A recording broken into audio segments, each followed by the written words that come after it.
Then we get to one of the most important principles in machine learning, which is data partitioning. Now this is quite important, so make sure you understand every aspect of that. So once you are given some data, you should not use all of them for your model training. Otherwise, you don't have anything to test the model, right? So what you need to do is to separate your data into a training data set and a test data set. Now usually you use most of your data for training, like 0.7 to 0.8 of your data, and then the remaining 0.2 to 0.3 percentage, so not percentage, 20 to 30% of your data to evaluate the model performance. Now the principle is that there should not be any overlap between your training data and the test data. Because your training data, think about a model as a student.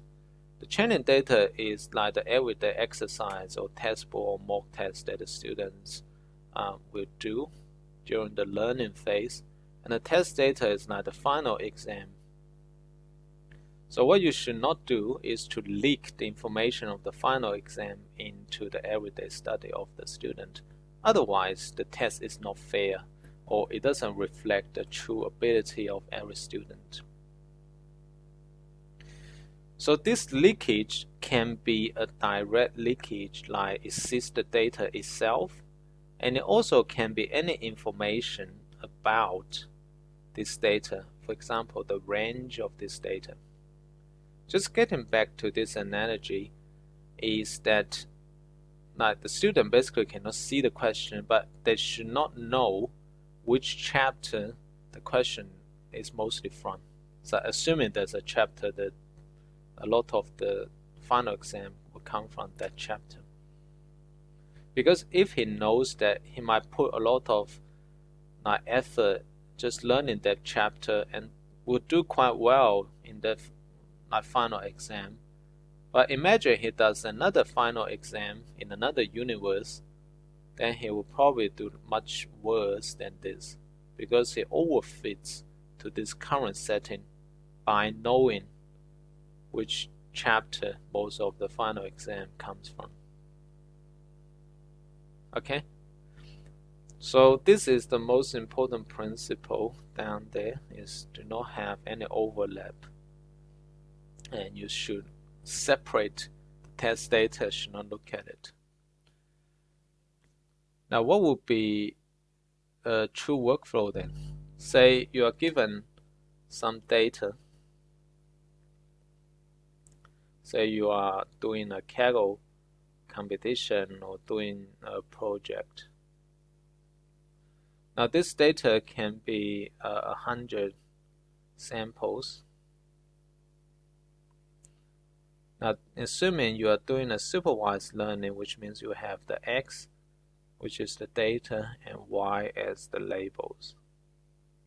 Label just means the ground truth, the annotations. X just means the data. So for example, the data can be an MR image, and the ground truth can be the annotation of tumors. And your model is trying to auto contour the tumor. Okay, so what you need to do is to separate your data into training and then test. Inside training, you also have the X and Y. Inside test, you have X and Y. Now these are the X and Y for the training samples and X and Y for the test samples.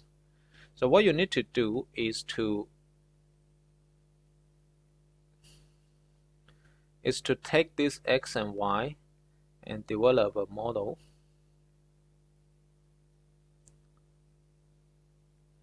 And then apply the model on the X, which generates the prediction.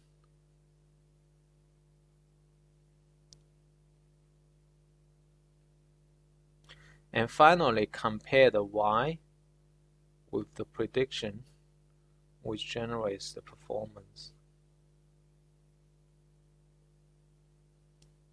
Okay, so there are a few colors here. I'll just label them. So the yellow one here is data partitioning.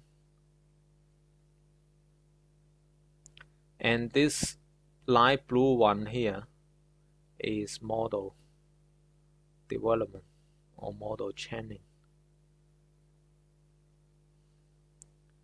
And this like purple one here is prediction. Sometimes it's called inference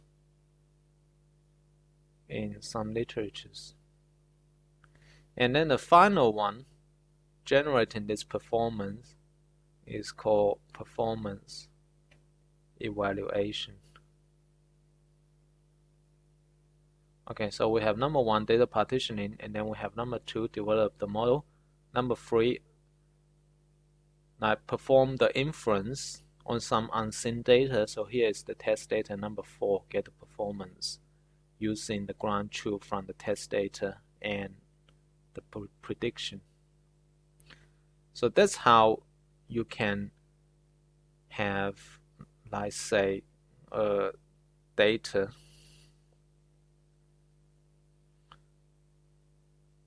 get from data from the performance. Okay, so if you have a data, some methodology to train the model, then you will end up with a performance.